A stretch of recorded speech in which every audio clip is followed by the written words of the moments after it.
মুসলমান কি কাজ করলে কাফের হয়ে যায়? মুসলমান সে যদি ইসলামের কোনো বিষয়কে অস্বীকার করে, আল্লাহর কোনো বিধানকে নিয়ে তাচ্ছিল্য করে, ব্যঙ্গ করে, তখন সে কি হয়? কাফের হয়ে যায়। তখন সে ইসলাম থেকে খারিজ হয়ে যায়। আল্লাহর কোনো একটা বিধান আছে, সে বলে না এটা আমার কাছে যৌক্তিক মনে হয় না। আল্লাহর রাব্বুল আলামিন কোনো নির্দেশ দিয়েছে, সেটা নিয়ে তাচ্ছিল্য করে। অনেক সময় দেখবেন যুবকরা নিজের কোনো এক বন্ধু দাড়ি রেখেছে, আপনি দাড়ি রাখেন নাই। আপনি দাড়ি না রাখার কারণে আপনি গুনাহগার হবেন, কাফের হবেন না। কিন্তু কেউ দাড়ি রেখেছে, তার দাড়িকে অপমান করে, অপদস্থ করে, তাচ্ছিল্য করে কোনো কথা বললেন, সাথে সাথে কি হবে? ঈমান চলে। এটা খুব ডেঞ্জারাস একটা বিষয়। কেউ যদি মনে করে আল্লাহর বিধান এখন আর অচল, এখন অন্যটা সচল, তাহলেও সে ইসলাম থেকে খারিজ হয়ে যাবে। ঈমান ভঙ্গের অনেকগুলো গুরুত্বপূর্ণ দিক আছে। আল্লাহর ইবাদত করতে হয়, সিজদা আল্লাহকে করতে হয়। কেউ গিয়ে কোনো মাজারে, কোনো পীরকে সিজদা করছে, সেও ইসলাম থেকে খারিজ হয়ে যাবে, মুশরিক হয়ে যাবে। বিদা ভাইরা আমার, এই সমস্ত বিষয়গুলো ঈমান থেকে মানুষকে খারিজ করে দেয়। লাশের পাশে কোরআন পড়া কতটুকু যৌক্তিক? লাশের পাশে কিসের কোরআন পড়া ভাই? কোরআন তো জীবিত মানুষকে শোনাবার জন্য। হয় নিজে তেলাওয়াত করবেন, নিজে বুঝবেন, পড়বেন, আমল করবেন, সওয়াব নেবেন, অথবা আপনি যদি শুনাইতে চান কোনো জীবিত মানুষকে শুনাইতে পারবেন।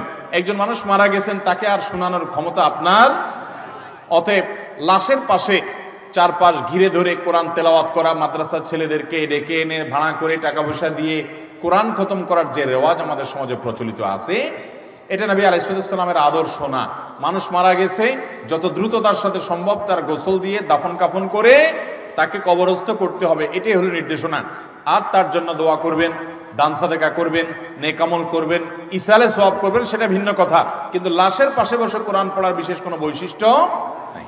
আমাদের এলাকায় ধর্মীয় অনুষ্ঠানে হিন্দুদের দোকান থেকে মিষ্টি ব্যবহার করা হয়। এই এলাকায় কোনো মুসলমানের দোকান নাই এমন নয়, তাহলে এটা কি জায়েজ হবে?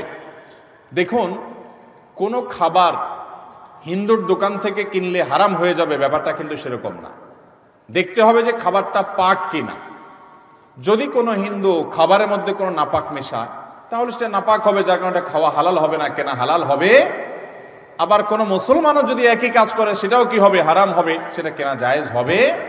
তবে এটা ঠিক যে আপনি সন্দেহপূর্ণ মনে হলে সেটা অ্যাভয়েড করে, যেটা সন্দেহপূর্ণ নয় সেটাকে অগ্রাধিকার দিবেন। কথা বুঝেন নাই? যদি মনে হয় যে এখানে সন্দেহ আছে হারাম মেশানোর, নাপাক মেশানোর, তাহলে সেটা অ্যাভয়েড করবেন। বাট এটা জরুরি না। হিন্দুদের সাথে কেনা বেচা করা জায়েজ আছে না নাই? খ্রিস্টানদের সাথে কেনা বেচা করা জায়েজ আছে না নাই? সাহাবা ইকরাম করেছেন, নবী সাল্লাল্লাহু আলাইহি ওয়াসাল্লাম করেছেন। তাদের সাথে সাধারণ সকল লেনদেন করা ইসলামে জায়েজ আছে। আমি একটি মেয়ের পর্দা আর ঈমান দেখে ভালোবেসেছিলাম, কিন্তু আমার পরিবার তার দারিদ্রতার কারণে মানছে না।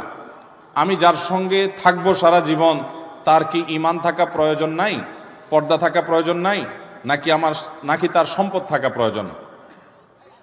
ভাইরা, সুন্দর প্রশ্ন। বহু যুবক আছে, যদিও আগে ভুলটা বলি, কোনো মেয়ে পর্দানসীন, কোনো মেয়ে দিনদার নামাজি, এটা দেখে আপনি তাকে ভালোবাসছেন, মানে প্রেম করছেন। বিয়ের আগে এই 2 নম্বর কাজটাকে নাম দিছে আমাদের সমাজে কি? প্রেম। এটা নাকি ভালোবাসা। আরে ভাই, ভালোবাসাটা হবে লিগাল, স্বামী স্ত্রীর ভালোবাসা, সেটা হবে প্রকৃত ভালোবাসা। যাই হোক, যদি মেয়ে ধার্মিক হয়, দিনদার হয়, সে আবার প্রেম করে কেমনে?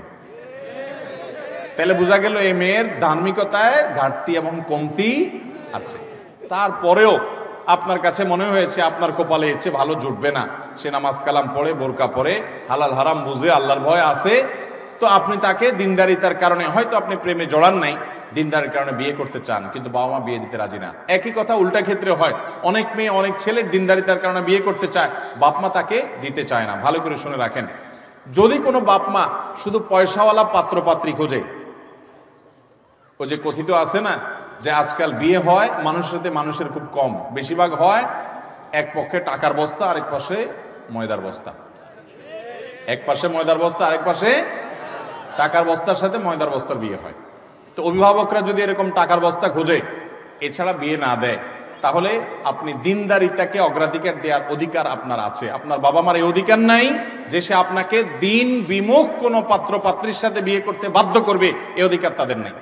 তাদেরকে অন্যদেরকে দিয়ে বোঝাবেন, তাদেরকে যে কোনোভাবে সম্মত করাবেন যে দিনদারিতাতে অগ্রাধিকার দাও। তারপরে যদি তারা দুনিয়া ছাড়া কিছু না বুঝে, আপনি বিনয়ের সাথে সেখানে দ্বিমত করার এবং আপনি দিনদার জীবনসঙ্গী নির্বাচন করার রাইট আছে। তবে এই ধরনের বিষয়গুলোতে বিচক্ষণ কোনো আলেমের সাথে পরামর্শ করবেন, কারণ অনেক সময় আপনি যেটাকে আপনার পক্ষের মনে করছেন সেটা শয়তান আপনার সামনে সুশোভিত করে তুলে ধরতে পারে। অনেক সময় মুরব্বীরা দিনদারিতার বিরোধিতা করে না, কিন্তু আপনার কাছে মনে হচ্ছে দিনদারিতার বিরোধিতা করছেন। এই জন্য ব্যালেন্স করার জন্য কোনো বিদগ্ধ আলেমের সাথে ব্যক্তিগতভাবে পরামর্শ করে তারপর ডিসিশন নেবেন।